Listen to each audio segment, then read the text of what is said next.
வணக்கம்.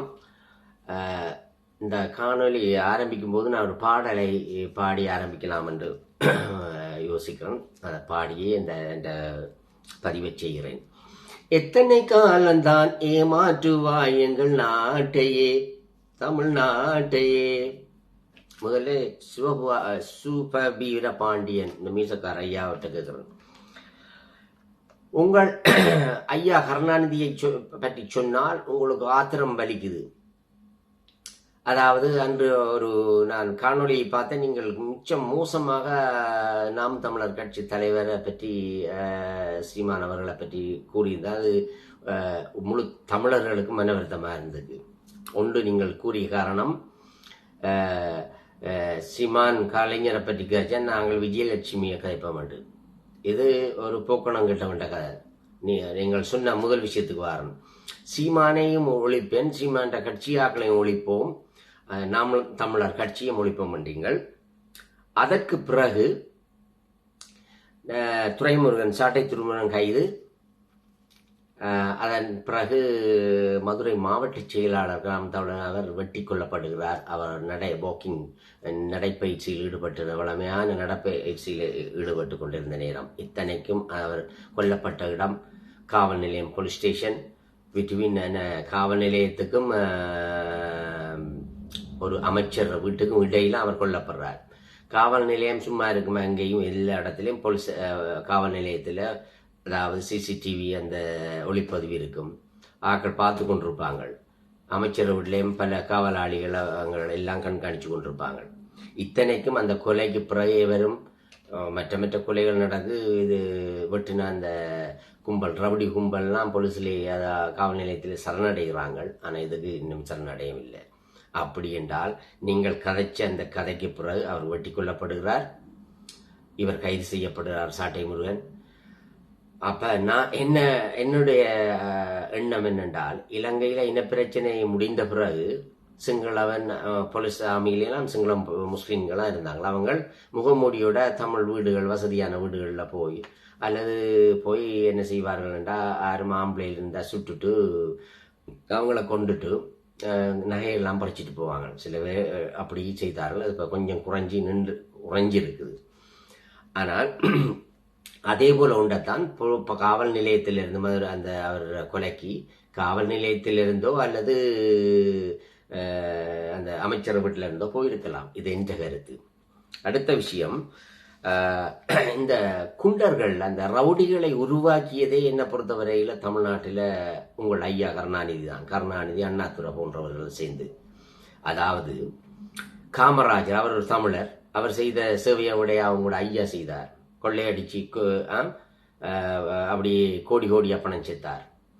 ஆனால் அவரை தோற்கடிக்கும் வரை, அவர் இறக்கும் வரை உங்களோட அப்பா ஸ்டாலின் அவர்களை சொல்றோம், உங்களோட சுபவீரா ஐயாவுக்கு சொல்றோம், உங்களோட ஐயா இந்த கருணாநிதி, மூனா கருணாநிதி என்பவன் அண்ணாதுரை ஆக்கள் அங்கேதான் அவர் சாகு அடிக்கும் வரைக்கும் செயற்பட்டு அவரை தோற்கடிச்சு சாகடித்தார்கள்.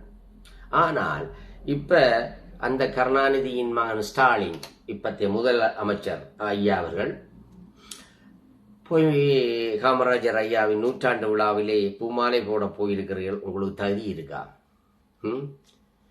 உங்களுக்கு தகுதி இருக்கா? மனச்சாட்சி இருக்கா? நீங்க போக தகுதியாங்க. அதெல்லாம் செய்து முடிச்சிருங்க. அது இருக்கட்டும். அது மட்டும் இல்ல, இவர் வழக்கறிஞர் பாலு என்றவர், அவரும் கணக்கா போழ்ந்தார், கலைஞரை பற்றி சொன்னார். அப்ப இவ்வளவு தெரியாதா உங்களுக்கு? நான் ஒரு விஷயத்தை இன்னும் ஞாபகப்படுத்து என்பேன். முரசொலி மாறன் என்றவர் ஒரு அமைச்சராக இருந்தார் வாஜ்பேயில, கருணாநிதி ஆள். அவர் கைது செய்யப்பட்டு சிறையில் இருந்த போது அவரை விடுதலை செய்ய சொல்லியும் அவர் அமைச்சர் அப்படியே இருக்கணும், சம்பளம் கொடுக்கணும் என்று அதை டிமாண்ட் பண்ணவர் கலைஞர் கருணா. அதே போல ஆட்சி தானே 2009 இந்திரா காங்கிரஸ் நடந்து கொண்ட நேரம் 40 பாராளுமன்ற உறுப்பினர்களோடு அவங்களுக்கு சப்போர்ட் முட்டு கொடுத்து ஆட்சி நடந்து கொண்டு இருந்தானே. அப்ப இலங்கை ராஜபக்ச கொலையாளி சொல்றான், நாங்க போராட்டம் நடத்துறோம் இந்தியாவுக்கு ஆகன்னு சொல்லி. அப்ப முற்றாக அழிக்கும் வரையும் அவங்க செய்யும் வரையும் பார்த்து கொண்டு தானே அதை பேரம் பேசி அவருக்கு சொன்ன மாதிரி நீங்கள் இது பண்ணி இருந்துட்டா அந்த 1,75,000 தமிழ் மக்களும் 26,000 போராளிகளும் காப்பாற்றப்பட்டிருப்பார்கள். அதை செய்யலை. ஆனால் உண்ணாவிரதம் வந்து நடிச்சுட்டு புலம்பெயர்கள் தமிழர்கள் சேகரித்து கொடுத்த அந்த மருந்து காயப்பட்ட மக்களுக்கு அதுக்கும் போய் சேரல. இத்தனை நாள் அந்த கப்பல் அப்படியே வந்து அது சிங்களவன்கிட்ட போய் அவன் அதெல்லாம் அவன் டாக்களுக்கே கொடுத்து முடிச்சுட்டான். அது இருக்கட்டும். அதுக்கு பிறகு அப்படி படுகொலை செய்தவனை தமிழ்நாட்டில் கொண்டு வந்து வெள்ளக்குதிரையில் ஒரு வேள்வி செய்ய சோனியா காந்தி செய்தா. நீ செந்துதானே உண்டா அப்பன் ஸ்டாலினுக்கு கேட்கிறேன். இவனை துரோகி என்றாமா ஆற துரோகி என்ற அது எங்கட நாட்டில். நீங்களே வேறு இடத்துல இருந்து வந்த தெலுங்குகள் நீங்கள் ஆள்றீங்க இந்திய அரசோட சேர்த்து அந்த உதவிகளோட. அப்போ அதை செய்திருக்கணும் இல்லையா? இல்லை சோனியோட காந்தி வீட்டில் வச்சிருக்கலாம் தானே. இவ்வளவும் செய்து முடிச்சிங்க. அப்போ இது நாங்கள் இந்த வரலாறுங்கிற சந்ததிக்கும் சொல்லுவோம் தமிழ் துரோகி. அது மட்டும் இல்லை, நடந்து முடிஞ்ச தேர்தல் கும்பல்களை வச்சு உருவாக்கின இப்போ கணக்க இந்தியாவில் தமிழ்நாட்டில் தான் ரவுடிகள் கூட இருக்குது. இது உருவாக்கின கருணாநிதி தான். இப்போ அண்மையில் கொல்லப்பட்ட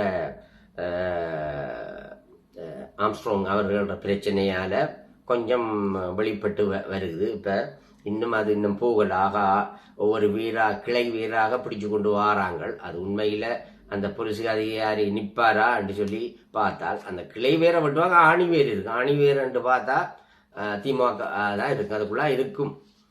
ஆகவே அது முடியுமான்னு நான் நம்பலை. அப்படி முடிஞ்சா நல்ல அப்பான் தெரிய வரும் இந்த பண்டெல்லாம் அங்கிருந்து போனது. அடுத்து நாம் தமிழர் கட்சியில இருந்து ஒரு குப்பை காத்தடிச்சா பறக்கும் அப்படி போன்றவர்கள் சில பேருக்கு நாம் தமிழர் கட்சியில இருந்தாங்க.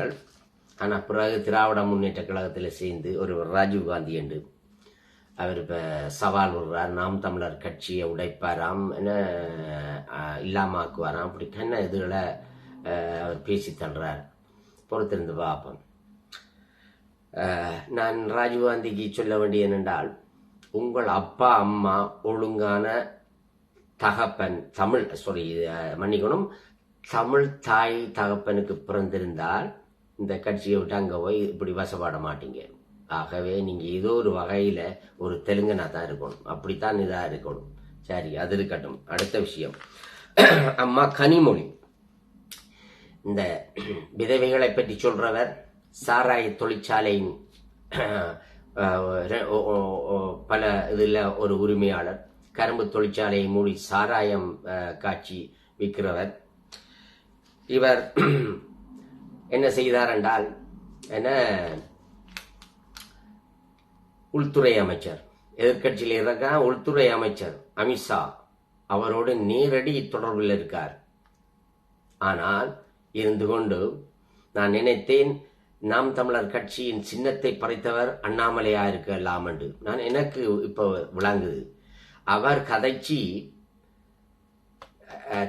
கதைச்சி பல விஷயங்களை மாற்றலாம் என்றால் எவ்வளவு தூரம் கனிமொழி அம்மா வேலை செய்கிறார்.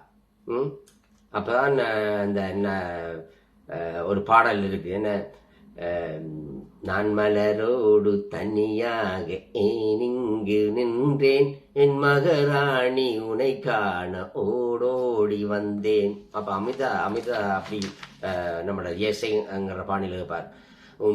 அடிவான முகத்தில் யார் உன்னை தொட்டார், அந்த இதை சுவையை தந்தார் என்றெல்லாம் கேட்பார். அப்படித்தான் போல இருக்கு. இப்ப கனிமொழி அம்மாட கணவரை கூட அம்சா விட மாட்டார் போல எனக்கு. அப்படி அவவுக்காக ஒரு எதிர்கட்சியில் இருக்கிறவவுக்காக முழுக்க செய்யலாமண்டா என்னது. சரி, அது இருக்கட்டும். இப்ப அவ என்ன செய்தா அவண்டால், என்னுடைய அபிப்பிராயம், அமிதாட அந்த அவங்களோட நல்ல ஆழமான உறவு மூலம் தேர்தல் பாராளுமன்ற தேர்தல் ஆணையம் மாற்றின இவதான். அது மட்டும் இல்லை, நாம் தமிழருக்கு சின்னத்தையும் இவ தான் பறிச்சிருக்காவும்.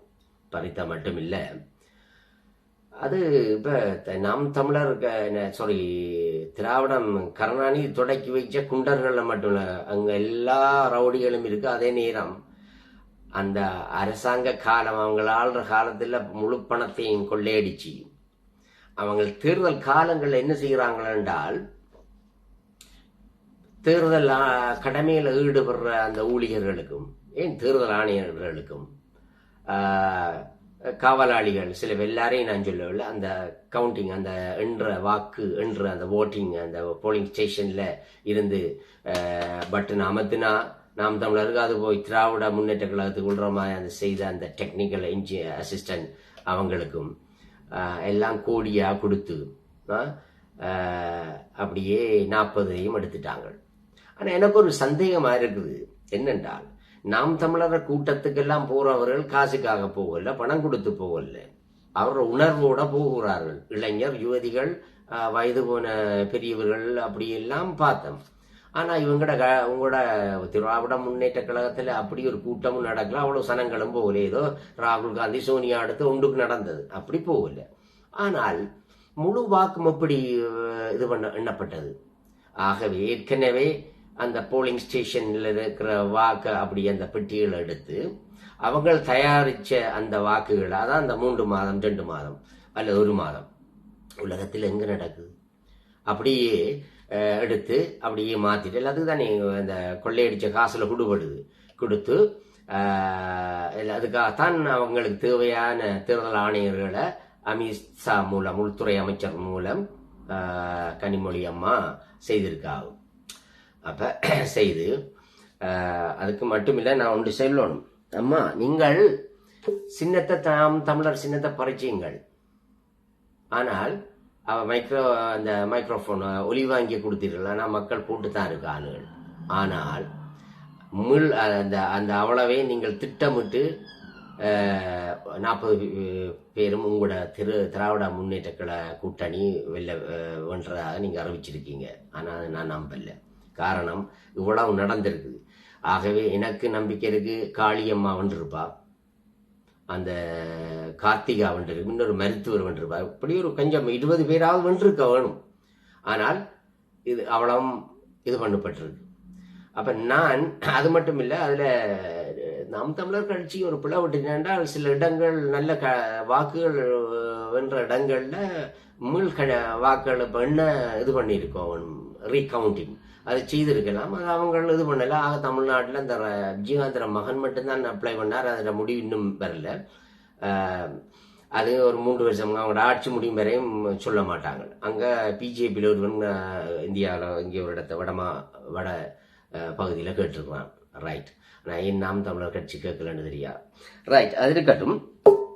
அப்ப நான் உங்களுக்கு கனிமொழியாம உங்களுக்கு இதுக்கு முதல் ஒன்று நான் சொல்ல வேணும். என்னென்றால், நீங்க அமித்ஷாவோட அதை இது பண்ணி தேர்தல் ஆணையர் அவங்கள முதல்ல மாத்தினீர்கள். நாம் தமிழர் கட்சியில சின்னத்தையும் பறிச்சிடுங்கள்.